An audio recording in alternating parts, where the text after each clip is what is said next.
ಆತ ಆನ್ಲೈನ್ ಬೆಟ್ಟಿಂಗ್ನ ಗೀಳಿಗೆ ಬಿದ್ದು ಲಕ್ಷಾಂತರ ರೂಪಾಯಿ ಸಾಲ ಮಾಡಿಕೊಂಡಿದ್ದ. ಸಾಲಗಾರರ ಕಾಟದಿಂದ ಬೇಸತ್ತು ಕಳೆದ 4-5 ತಿಂಗಳಿಂದ ಹುಟ್ಟೂರು ಬಿಟ್ಟು ಊರೂರು ಸುತ್ತುತ್ತಿದ್ದ. ಕೊನೆಗೆ ಸಾಲ ತೀರಿಸಲು ಆತ ವೃದ್ಧೆಯೊಬ್ಬಳನ್ನು ಕೊಲೆ ಮಾಡಿದ್ದು, ಇದೀಗ ಆತನನ್ನು ಪೊಲೀಸರು ಬಂಧಿಸುವಲ್ಲಿ ಯಶಸ್ವಿಯಾಗಿದ್ದಾರೆ. ಹಾಗಿದ್ದರೆ ಯಾರಾತ ಅಂತೀರಾ? ಈ ಸ್ಟೋರಿ ನೋಡಿ.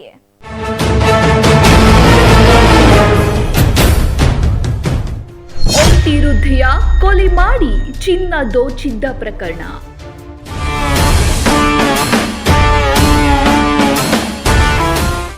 ಪ್ರಕರಣ ಭೇದಿಸಿದ ನ್ಯಾಮತಿ ಪೊಲೀಸರು.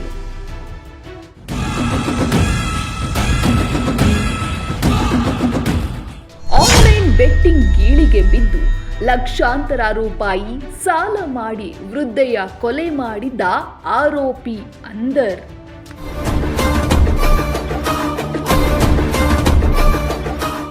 ದಾವಣಗೆರೆ ಜಿಲ್ಲೆಯ ನ್ಯಾಮತಿ ತಾಲೂಕಿನ ಆರುಂಡಿ ಗ್ರಾಮದ ಕಮಲಮ್ಮ ಎಂಬ ವೃದ್ಧಿಯನ್ನ ಫೆಬ್ರವರಿ 2ರಂದು ಯಾರೋ ದುಷ್ಕರ್ಮಿಗಳು ಕತ್ತು ಹಿಸುಕಿ ಕೊಲೆ ಮಾಡಿ ಮೈಮೇಲಿದ್ದ ಚಿನ್ನಾಭರಣ ದೋಚಿಕೊಂಡು ಪರಾರಿಯಾಗಿದ್ದರು.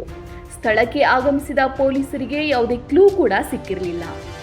ಈ ಪ್ರಕರಣ ಪೊಲೀಸರಿಗೆ ಚಾಲೆಂಜ್ ಆಗಿ ತೆಗೆದುಕೊಂಡ ನ್ಯಾಮತಿ ಠಾಣೆ ಪೊಲೀಸರು ಶಿವಮೊಗ್ಗ ಜಿಲ್ಲೆ ಶಿಕಾರಿಪುರ ತಾಲೂಕು ಕಾಳಿನಹಳ್ಳಿ ಗ್ರಾಮದ ಅಭಿಷೇಕ್ ಎಂಬಾತನನ್ನ ಬಂಧಿಸುವಲ್ಲಿ ಯಶಸ್ವಿಯಾಗಿದ್ದಾರಲ್ಲದೆ 8,44,000 ರೂಪಾಯಿ ಚಿನ್ನಾಭರಣಗಳನ್ನು ವಶಪಡಿಸಿಕೊಂಡಿದ್ದಾರೆ.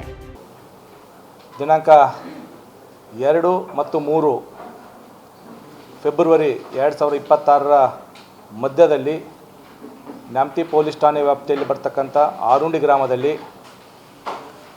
ಸುಮಾರು 64 ವರ್ಷ ವಯಸ್ಸಿನ ಒಂಟಿ ಮಹಿಳೆಯನ್ನು ಕೊಲೆ ಮಾಡಿ ಅವರ ಮೇಲೆ ಇರ್ತಕ್ಕಂಥ ಆಭರಣಗಳನ್ನು ದೋಚಿಕೊಂಡು ಹೋಗಿರೋ ಬಗ್ಗೆ ಒಂದು ಪ್ರಕರಣ ದಾಖಲಾಗಿತ್ತು. ಪ್ರಕರಣವನ್ನು ಗಂಭೀರವಾಗಿ ಪರಿಗಣಿಸಿ ನಾನು ಅಧಿಕಾರ ವಹಿಸಿಕೊಂಡ ನಂತರ ಕೃತ್ಯ ಸ್ಥಳಕ್ಕೆ ನಾನು ಕೂಡ ಭೇಟಿ ಮಾಡಿದ್ದೆ.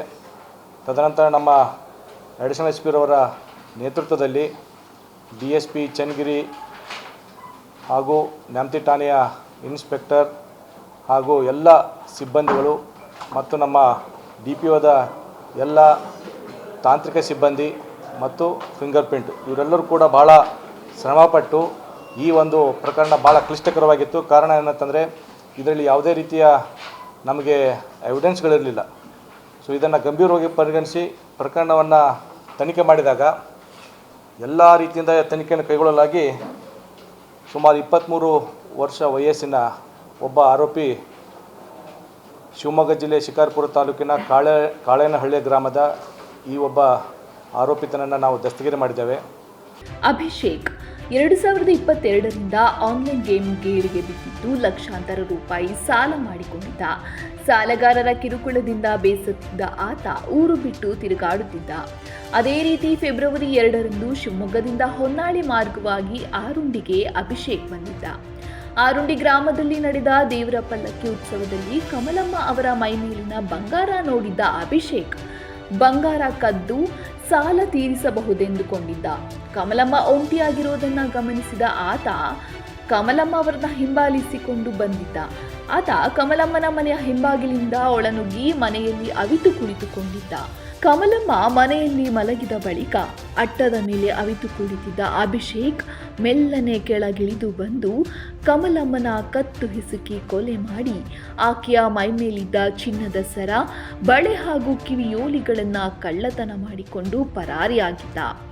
ಆರೋಪಿಯ ಟವಲ್ ಲೊಕೇಶನ್ ಆಧಾರದ ಜೊತೆಗೆ ಕೆಲ ತಾಂತ್ರಿಕ ಅಂಶಗಳ ಆಧಾರದ ಮೇಲೆ ನ್ಯಾಮತಿ ಪೊಲೀಸರು ಅಭಿಷೇಕ್ನನ್ನ ವಶಕ್ಕೆ ಪಡೆದು ವಿಚಾರಿಸಿದಾಗ ಕೊಲೆ ರಹಸ್ಯ ಬಯಲಾಗಿದೆ. ಆರೋಪಿ 2023 ಸಾಲಿನಲ್ಲಿ MCOM ಅನ್ನು ಮುಗಿಸ್ಕೊಂಡು BCom ಸ್ಟಡಿ ಮಾಡಿ ತದನಂತರ ಕೆಲಸ ಮಾಡ್ಕೊಂಡಿರ್ತಾನೆ. ಇವನ ಕೆಲಸ ಏನಂತಂದರೆ ಈ ಅಡಿಕೆ ಕೇಣಿ ಹಿಡ್ಕೊಳ್ಳೋದು ಕೆಲಸ ಮಾಡ್ತಿರ್ತಾನೆ.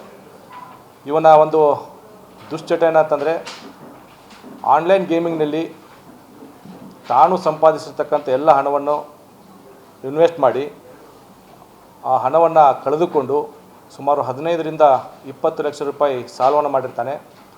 ಆ ಸಾಲ ಜಾಸ್ತಿ ಆದಂಗೆ ಅದರ ಜೊತೆಗೆ ಈ ಆನ್ಲೈನ್ ಗೇಮಿಂಗ್ ಚಟ ಕಂಟಿನ್ಯೂಸ್ ಆಗಿ ಮಾಡ್ತಾನೆ ಇರ್ತಾನೆ. ಅದನ್ನು ಸಾಲ ಜಾಸ್ತಿ ಆದಾಗ ಸಾಲಗಾರರು ಕೇಳೋದಕ್ಕೆ ಬೆನ್ನತ್ತಿದಾಗ ಇದನ್ನು ಯಾವ ಥರ ಇದು ಮಾಡ್ಬೇಕಂತ ಬಿಟ್ಟೇಳಿ ಒಂದು ಏನಾದರೂ ಕೃತ್ಯ ಮಾಡಿದ್ರೆ ನನಗೆ ಇದನ್ನು ನಾನು ಈಸಿಯಾಗಿ ಸಾಲ ತೀರಿಸ್ಬೋದು ಅಂತ ಬಿಟ್ಟೇಳಿ ಯೋಚನೆ ಮಾಡಿ ಅವನು ಸುಮಾರು 6 ತಿಂಗಳಿಂದ ಊರನ್ನು ಬಿಟ್ಟು ಈ ಎಲ್ಲ ಸಾಲಗಾರರ ಕಾಟ ತಾಳಲಾರದ ಊರು ಬಿಡ್ತಾನೆ. ಊರು ಬಿಟ್ಟು ಕರ್ನಾಟಕ ರಾಜ್ಯದ ವಿವಿಧ ಜಿಲ್ಲೆಗಳಲ್ಲಿ ಸುಮ್ಮನೆ ಸುತ್ತಾಡಿಕೊಂಡು ಸಣ್ಣ ಪುಟ್ಟ ಕೆಲಸ ಮಾಡಿ ಎಲ್ಲಾದರೂ ಬಸ್ ಸ್ಟ್ಯಾಂಡು ಮತ್ತು ಇತರೆ ಶೆಲ್ಟರ್ಗಳಲ್ಲಿ ವಾಸ ಮಾಡ್ತಿರ್ತಾನೆ. ಅವತ್ತಿನ ದಿನ 2ನೇ ತಾರೀಕು ಸಂಜೆ 4 ಗಂಟೆ ಸುಮಾರಿಗೆ ಅವನು ಹೊನ್ನಳ್ಳಿಗೆ ಬರ್ತಾನೆ. ಹೊನ್ನಳ್ಳಿಯಿಂದ ಈ ಕಡೆ ಸವಳಂಗ ರಸ್ತೆಯಲ್ಲಿರ್ತಕ್ಕಂಥ ಆರುಣಿ ಗ್ರಾಮದ ಹತ್ರ ಅಲ್ಲಿ ಇಳ್ಕೋತಾನೆ. ಆರುಣಿ ಗ್ರಾಮಕ್ಕೆ ಬರೋಕ್ಕೆ ಅವನಿಗೆ ಉದ್ದೇಶ ಏನಂತಂದರೆ ಆ ಒಂದು ಗ್ರಾಮದಲ್ಲಿ ಅವತ್ತಿನ ದಿನ ಉತ್ಸವ ಇರುತ್ತೆ, ಉತ್ಸವ ಮೆರವಣಿಗೆ ಇರುತ್ತೆ, ಗ್ರಾಮದ ಉತ್ಸವ ಮೆರವಣಿಗೆ ಇರುತ್ತೆ. ಅದನ್ನು ತಿಳಿದುಕೊಂಡು ಅಲ್ಲಿ ಬರ್ತಾನೆ.